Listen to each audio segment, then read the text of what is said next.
Salut les amis.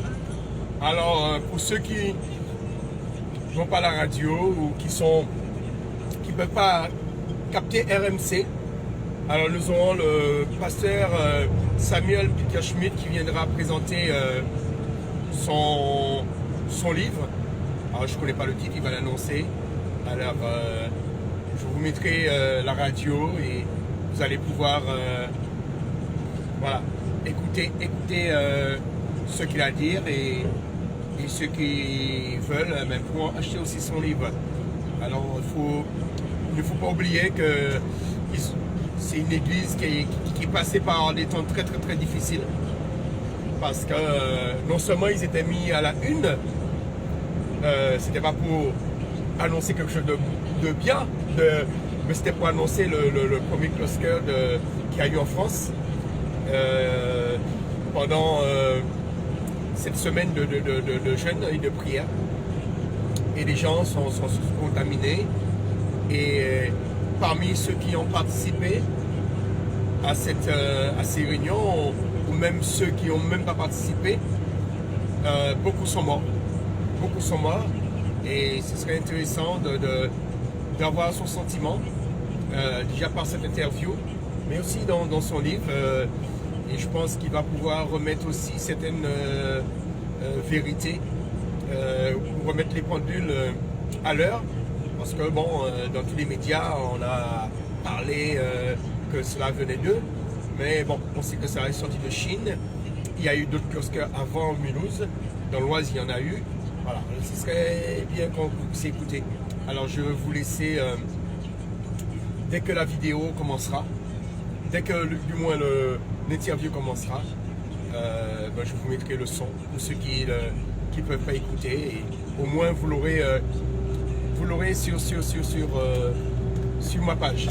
Alléluia, que Dieu vous bénisse. Et puis j'espère que dans ce livre, ça fera prendre conscience à certains pasteurs, voilà, de ne pas dire n'importe quoi au nom de Jésus. Et qui veut dire que le malheur qui a touché cette église peut toucher toute église, qu'il soit une église de 2 personnes. Voilà. Et je me pose la question, je me dis, moi j'ai une église de maison, je me suis dit, mais si c'était chez moi, c'était arrivé, je pense que tous les chrétiens des alentours, j'habite du côté de Provins, auraient dit, c'est la preuve que Dieu n'agrée pas le culte de maison. Et on voit que tout le monde est retourné au culte de maison. Alors, beaucoup ont pris ça comme prétexte. Alors, pour connaître la volonté de Dieu, c'est pas parce qu'on a une grande assemblée ou parce qu'on a une petite assemblée, c'est ce qui prouve qu'on est dans le plan de Dieu. Lorsqu'on est dans le plan de Dieu, c'est-à-dire que tu suis ce que Dieu te dit. Alors, ça a commencé. Vous n'avez pas besoin de l'approbation des autres. Voilà. Vous allez écouter l'interview du pasteur Smith. Invité pour le grand oral. Le grand oral des grandes gueules. Oui.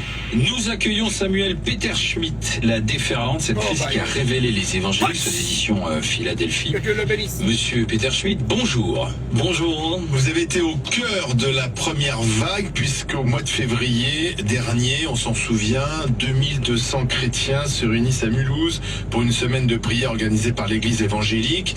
Il se trouve qu'à l'époque, on n'a pas de test, on n'a pas de masque. Dans la salle, il y a des gens contaminés qui vont ensuite repartir chacun chez eux et qui vont contaminer d'autres personnes. Et on vous a accusé à l'époque d'avoir finalement participé à cette pandémie, d'avoir créé le premier cluster. Et vous revenez des mois après pour dire quand même que tout ça était assez injuste. Pourquoi ? Eh bien, tout d'abord, c'était injuste puisque à cette période-là, l'Agence nationale de la santé nous disait qu'il n'y a pas de risque de contamination de la Covid en France. De surcroît, pendant que nous nous réunissions pendant cette semaine, nous avions M. Macron qui était à 300 mètres de chez nous le 18 février et qui prenait un bain de foule pendant 1h30 sans masque, sans qu'il y ait... tout simplement parce que la Covid était en Chine pour le français moyen que je suis.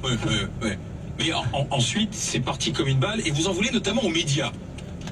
Alors, j'en veux un peu aux médias, tout simplement parce que j'ai pu observer une espèce d'emballement entre les médias et les réseaux sociaux. Et j'avais le sentiment que les uns essayaient d'aller plus vite que les autres. C'est assez embarrassant puisqu'on n'a plus le temps de la vérification. Et ça donne un peu de désinformation. C'est dommage, si on avait laissé faire les scientifiques leur travail d'abord et qu'ensuite on tire les conclusions, évidemment ce serait beaucoup mieux. Surtout qu'une étude a été faite qui était menée par le professeur Gerbeau de Clermont-Ferrand, donc le CNRS de Clermont-Ferrand, et qui conclut en disant qu'avec ou sans le rassemblement, ça ne changeait rien. Mais vous allez plus loin, parce que vous pensez que si vous n'aviez pas été évangélique, ou si vous n'aviez pas été un groupe religieux, peut-être qu'on ne vous serait pas tombé dessus aussi comme on vous l'a dit, quoi. Alors, je pense que la première des choses que je voudrais dire, c'est que si nous n'avions rien dit, si nous n'avions pas finalement lancé l'alerte, si nous n'avions pas signalé ce qui se passait au milieu de nous, les projecteurs ne se seraient pas braqués sur nous. Ensuite, c'est vrai que dans un deuxième temps, j'ai pu me rendre compte que finalement on tombait bien. Et puis, en plus de ça, un groupe religieux, oui, il fallait un bouc émissaire. Ce pays qui aime bien aussi de temps en temps bouffer du religieux. Bah, il en mange souvent, hein. Il en mange souvent. Je pensais qu'il en était rassasié. Mais manifestement, non, pas encore. Ça a été loin. Il y a des membres de votre église évangélique qui ont été menacés sur le travail, insultés, des menaces de mort sur les réseaux sociaux. Oui, alors, tout d'abord, permettez-moi quand même d'avoir une pensée pour tous ceux qui ont été victimes de la Covid au milieu de nous. Nous avons eu dans cette période 32 personnes qui sont décédées dans notre communauté, et c'est à eux que je voudrais penser maintenant en étant devant vous, à eux et leurs familles. Mais ensuite, c'est vrai que ça a été violent. On a eu des personnes de la communauté qui ont reçu par exemple des lettres anonymes, je vais cramer ta baraque. On les encourageait à brûler l'église, à nous descendre à la Kalachnikov. À mon sujet, nous espérons qu'il crève, etc. Bon, voilà, c'est pas forcément très agréable. Question, David Tiquet, je ne comprends pas pourquoi vous faites ce livre, du coup, parce que si vous vous plaignez de la médiatisation de cet événement, etc., le fait de sortir un livre, de faire un peu de promotion, ça va forcément réattirer vers vous les caméras. Je me demande si vous n'en profitez pas pour faire la promotion de votre église. Ah non, au contraire. Non seulement, voyez-vous, ce livre est arrivé de manière totalement inopportune pour moi, puisque c'est une maison d'édition parisienne que je ne connaissais pas, qui m'appelle et qui me propose de faire un livre. À cette époque-là, vous le savez pas, mais je sortais de l'hôpital, j'avais été atteint moi-même par la Covid, j'étais assez fatigué. Vous m'avez lu, merci. Et à ce moment-là, j'ai dit, écoutez, je me sens pas la force de le faire, à moins que ce soit un livre d'entretien. Et c'est comme ça qu'on m'a proposé, et c'est ça que je trouvé intéressant, un journaliste de chez Marianne, qui n'était quand même pas de nos sérails, et qui m'a posé des questions. Et en cela, je me disais, c'est aussi une manière bien de dire l'histoire comme nous l'avons vécue. Vous savez, le problème, c'est que j'ai le sentiment qu'on a voulu un peu écrire l'histoire à notre place. Et j'ai voulu lutter aussi contre cela. Je me dis, c'est quand même pas juste qu'on dise ce qu'on a vécu à notre place, et surtout que ce soit déformé. Vous-même, vous avez été malade. Alors, j'ai été moi-même malade avec 18 membres de ma famille, dont mes petits-enfants. J'ai quand même bientôt 15 petits-enfants. Et ils étaient malades jusqu'au plus petit qui avait 10 mois. Vous avez été hospitalisé? J'étais hospitalisé, oui. Donc c'est plutôt une forme grave du Covid que vous avez eu? Alors je me sentais m'éteindre. Je le disais à mon fils qui est médecin, je lui disais, mais j'ai l'impression d'être comme une bougie, une bougie qui s'éteint.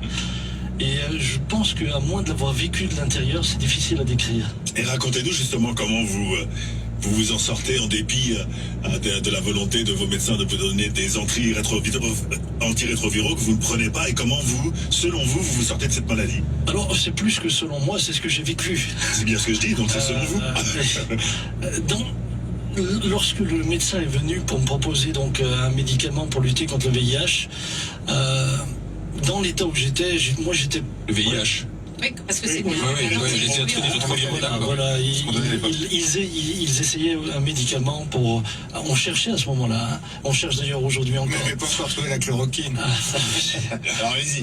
Je rentre pas dans le débat. Allez-y. Mais j'ai dit au médecin, mais je vais appeler mon fils pour lui demander qu'est-ce qu'il en pensait. Alors, lui était un peu plus informé que moi sur ma situation et il m'a encouragé à le prendre. Et donc, j'avais rappelé ce médecin le soir même, c'était un mardi soir, parce qu'elle voulait commencer le protocole immédiatement. Et puis, elle n'est pas revenue. Et dans la nuit, j'étais très mal, je ne dormais pas, des fièvres, etc. Et là, j'ai prié, j'ai mis ma foi en action, j'ai prié. Et puis, j'ai simplement pris le protocole, puisqu'on m'avait donné un protocole. Et je l'ai pris comme ça, j'ai dit, Dieu, tu sais lire le français, si tu veux me toucher, tu peux le faire cette nuit. Demain, moi, je dis oui pour le protocole. Et j'ai passé vraiment une mauvaise nuit à 6h le matin. Je sais pas vous l'expliquer autrement que dans ce que j'ai vécu, mais j'ai senti une force venir en moi, une énergie, et puis je me sentais tellement bien. J'ai pu me laver entièrement. Alors je sais que ça peut faire sourire. Je sais que ça peut faire sourire pour ceux qui n'ont pas l'habitude, mais c'est ce que j'ai vécu. Et puis les infirmières arrivent à 7h. Elles prennent mes constantes et elles me disent, monsieur Peterschmitt, bonne nouvelle, vous n'avez plus de fièvre. J'avais quand même de la fièvre. La fièvre était passée, c'est tout. Hein. Ah non, je l'avais depuis le début et elle passait pas. Oui, mais elle passait pas. Ça faisait 5-6 jours. Ça faisait 5-6 jours. Alain, je vous comprends. Je souhaite que vous viviez un jour cela. Et puis, vous avez le droit d'être sceptique. Bien sûr. Mais c'est parce que c'est un chapitre de votre livre, justement. Les évangélistes insistent souvent sur la guérison par la foi. Voilà. Mais parce que nous croyons en Dieu, nous croyons à la prière. Écoutez, si je crois en Dieu et je crois à la prière, alors pourquoi ne pas croire que Dieu peut guérir ? Pourquoi le limiter? Pourquoi le sectoriser? Donc je termine simplement. Finalement, pour raccourcir, le médecin vient me voir et dit, alors qu'est-ce qu'on fait, monsieur Peterschmitt? Et je lui dis, mais docteur, vous m'avez vu hier soir. Et elle me dit, en effet, vous n'étiez pas bien hier soir. J'ai dit, vous me voyez ce matin? Et je lui raconte ce que je vous raconte là, de la même manière. Et là, elle me dit, écoutez, alors on va tout de suite tester. On vous baisse l'oxygène. Il faut savoir que 3 jours avant, on m'avait baissé l'oxygène et je n'avais pas supporté. Donc il me baisse l'oxygène, et puis ça se passe bien. Ils reviennent un peu plus tard, ils reprennent mes constantes, tout se passe bien. Le lendemain, elle me dit on enlève l'oxygène, et puis 3 jours après, j'étais dehors. Ah, tant mieux. Mais oui, tant mieux pour vous. Je suis très heureux d'être là. Oui, pour témoigner, effectivement. Monsieur, très heureux d'être là. En fait, on a la solution. Pour monsieur Peterschmitt, c'est Dieu, c'est la foi. Je crois c'est aussi la force de l'esprit. Oui, c'est la capacité qu'a l'être humain à mobiliser des choses que une partie aussi de ses qu'on laisse en permanence en sourdine et qu'on va mobiliser dans des moments comme ça. Là, c'était un moment de souffrance, mais ça peut être aussi. On avait entendu des récits de gens au Bataclan où tout d'un coup vous mobilisez des forces que vous pensez inatteignables et que vous n'avez jamais senties en vous. Je pense que ça, c'est les forces de l'esprit humain. Et bien sûr, pour monsieur, c'est Dieu et c'est tout à fait légitime qu'il le croit. Mais je pense qu'effectivement, l'esprit peut beaucoup. L'esprit au sens peut-être avec un E majuscule pour vous et un E minuscule quand c'est les êtres humains, mais l'esprit peut beaucoup sur le corps. Mais sans vouloir vous contredire, simplement sans vouloir vous contredire, je comprends votre discours partant de votre postulat, mais sans vouloir vous contredire, moi à ce moment-là, j'étais épuisé, la force de l'esprit, il n'y en avait pas, j'étais aussi prêt à partir qu'à rester. C'est-à-dire, je ne me battais pas pour vivre, je me battais plus. J'étais fatigué, j'étais épuisé. Non mais vous êtes adressé à Dieu dans oui, donc vous étiez quand même dans les forces de l'esprit puisque vous êtes adressé à Dieu. Je me suis simplement adressé à Dieu, mais c'était dans un dernier effort. Je monte ce protocole, c'est tout ce que j'ai fait. J'étais pas en train de me convaincre qu'il faut vivre. J'étais pas dans la méthode Coué. Hein. En fait, dans le livre, il y a un autre épisode qui va dans votre sens et qui montre que c'est pas la force de l'esprit, c'est justement votre femme qui est atteinte d'une maladie à longue durée et qui par votre mère, pardon, et qui par la position des mains effectivement vit une sorte de miracle. Mais c'est pas là-dessus que je voulais vous interroger. Vous évoquez à plusieurs reprises dans le bouquin la contrainte, en tout cas les blessures que vous avez ressenties par rapport au laïcisme qui est aujourd'hui pratiqué de façon assez radicale en France. Pour qu'on comprenne bien, vous faites même des comparaisons avec d'autres religions qui subissent aujourd'hui ce laïcisme, et d'ailleurs on vous a accusé de djihadisme à un certain moment. Ah oui. Pour qu'on comprenne bien, je vais vous poser des questions qui peut-être vont vous déranger, mais j'ai besoin de comprendre et que les gens comprennent ce que c'est exactement l'évangélisme. Donc je vais vous poser des questions basiques. Est-ce que vous permettez le divorce? Est-ce que vous êtes en faveur de l'avortement? Quelle est votre position par rapport à l'homosexualité, par rapport à l'euthanasie et par rapport à la contraception? Wow. Autre question. D'accord. Alors pour ce qui est du divorce, nous plaidons pour le mariage et des mariages solides, mais on ne peut pas empêcher parfois, dans certaines situations, eh bien, des gens de se séparer. Et ça reste leur décision. Nous ne sommes pas à les mettre à penser, ça reste la décision des personnes. Quant à l'avortement, je suis pour la vie. Donc je ne suis pas pour l'avortement, je plaide pour la vie parce que je crois à la vie. Moi-même, j'ai eu la grâce d'avoir 6 enfants, 15 petits-enfants bientôt, et je crois pleinement à la vie. Et j'aimerais donner ce message aux Français. Il y a un message de vie. Pour ce qui est des questions suivantes. Homosexualité, contraception, euthanasie. Alors, par exemple, l'avortement, il faudrait l'interdire? Alors, il ne faut pas le permettre que vous... Bien, écoutez, je pense que c'est une position personnelle. À partir du moment où on commence à légiférer sur quelque chose, à mon sens, ça devient grave. Puisque votre église, de manière générale. C'est intéressant. Dans notre église, c'est vraiment, il n'y a pas de piège derrière la question. C'est vraiment pour être clair. mais nous n'encourageons pas l'avortement. D'accord. Mais donc ça vous embête, c'est autorisé par le droit français ou pas? Eh bien, écoutez, non, puisque c'est la liberté des citoyens. Et je vois que justement, on est en train d'infantiliser les gens. Même moi, en tant que pasteur, je veille à ne pas infantiliser la paroisse. Chacun doit savoir ce qu'il doit faire face à ses convictions. L'avortement, là, s'il y avait un projet de loi interdisant l'avortement à l'Assemblée nationale, quel serait votre sentiment? Eh bien, écoutez, j'en serais pas plus malheureux. Je préférerais, évidemment, mais vous faites la grimace comme ça. Non, mais pardonnez-moi, avec tout le respect que je vous dois, et sans nous enfermer maintenant dans cette logique-là, mais je vois aussi, avec tout le respect que j'ai pour les femmes, la liberté de la femme de disposer de son corps, etc. Mais je vois des femmes dévastées par l'avortement. Elles viennent nous voir. Elles viennent nous parler. Des femmes en dépression, mais ça on n'en parle jamais. Vous savez, on laisse penser que tout passe comme ça, comme si elles ne vivaient rien. Mais ça c'est aussi une réalité. Il y avait autre question. La contraception, l'euthanasie, c'est important aussi. Alors, euthanasie et homosexualité. Eh bien, l'euthanasie. Écoutez, encore une fois, je plaide pour la vie, mais je plaide pas pour l'acharnement thérapeutique. Je crois justement que l'acharnement thérapeutique peut emmener ce genre de questions quant à l'euthanasie. Donc là, encore une fois, je plaide pour la vie. Et l'homosexualité, pour terminer ça? Alors, encore une fois, ça c'est la liberté de chacun. Moi, personnellement, je crois à un homme et une femme, je crois au couple homme-femme, je crois que finalement, l'humanité s'est multipliée comme ça. On peut être baptisé chez vous si on est homosexuel? Alors... on est tout anasié. Pardonnez-le. Allez-y, monsieur Ménard, allez-y. Non, moi pour moi, lorsque quelqu'un vient à Christ, évidemment, sa vision aussi des choses change quant à sa vie personnelle. Et le baptême est toujours en lien aussi avec ce que je crois. Et si je le crois pleinement, je le mets en pratique. Vous savez, les croyants non pratiquants, ça fonctionne pas. Les gens me disent souvent, je suis croyant non pratiquant, mais c'est comme si ma femme me disait, chérie, je suis fidèle non pratiquante. C'est inquiétant. Donc ça veut dire quoi, les gens, quand ils se font baptiser, ils changeraient d'orientation sexuelle? Parce que se baptise adulte.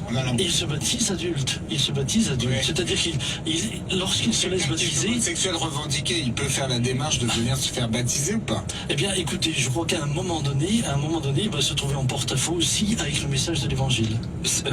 Barbara Lefebvre. J'ai pas vraiment de réponse. Je ne vais pas vous passer à la question, comme David, mais le succès aujourd'hui des courants évangéliques, parce qu'il y a aussi différentes...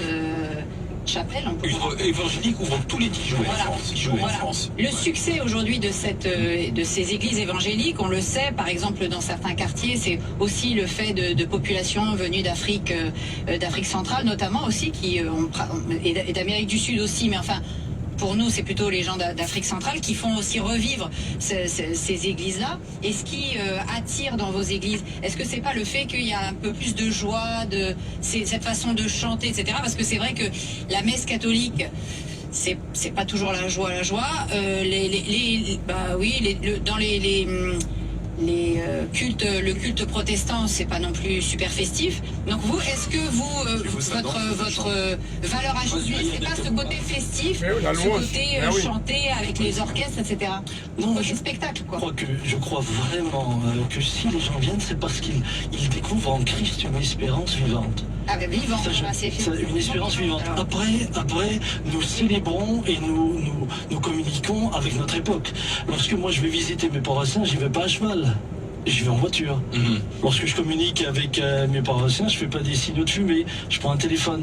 Pourquoi devrions-nous célébrer le culte autrement que de manière contemporaine? Regardez, Jésus donnait des paraboles. Aujourd'hui, je suis sûr qu'il fera des clips vidéo. Mais la laïcité quand même, parce que vous nous laissez entendre quand même que vous avez du mal avec cette laïcité réaffirmée. Pourtant, Emmanuel Macron, il veut être très ferme sur ses principes. Qu'est-ce qui vous dérange? La France, c'est un pays laïque et c'est construit sur la laïcité. Alors, écoutez, je crois que les évangéliques ont été les premiers à plaider pour cela, puisque dès 1525, ils ont refusé, ils ont voulu la séparation avec l'État. Dès 1525. Je rappelle aussi que les évangéliques, on ne vient pas d'apparaître il y a 30 ans ou même 100 ans. Les évangéliques sont là depuis 5 siècles. Nous revendiquons notre présence comme les réformés, comme nous sommes donc là depuis ce temps-là. Ce qui me gêne aujourd'hui, c'est que j'ai le sentiment que la laïcité est plus devenue une forme d'athéisme. Le laïcisme dont vous parlez. C'est le laïcisme dont je parle dans ce livre. Et en cela, c'est gênant, puisque la laïcité, c'est la liberté de croire ou de ne pas croire, d'accord? C'est la liberté aussi d'exprimer ce que l'on croit. J'ai le sentiment qu'aujourd'hui, on ne peut plus exprimer librement ce que l'on croit, sans être traité d'intégriste, sans être réduit au Moyen-Âge, sans être traité d'obscurantiste. Et je trouve que c'est dommage. Regardez, on me dit qu'il faut, par exemple à l'école, on me dit qu'il faut former des esprits libres. Mais est-ce que former un esprit libre ne serait pas donner à l'enfant une pluralité de choix? Et là, les parents sont autorisés à donner l'enseignement religieux. Oui, mais à côté la Troisième République ont donné une journée de repos au milieu de la semaine, précisément pour l'enseignement religieux. Donc la laïcité n'est pas une exclusion des religions.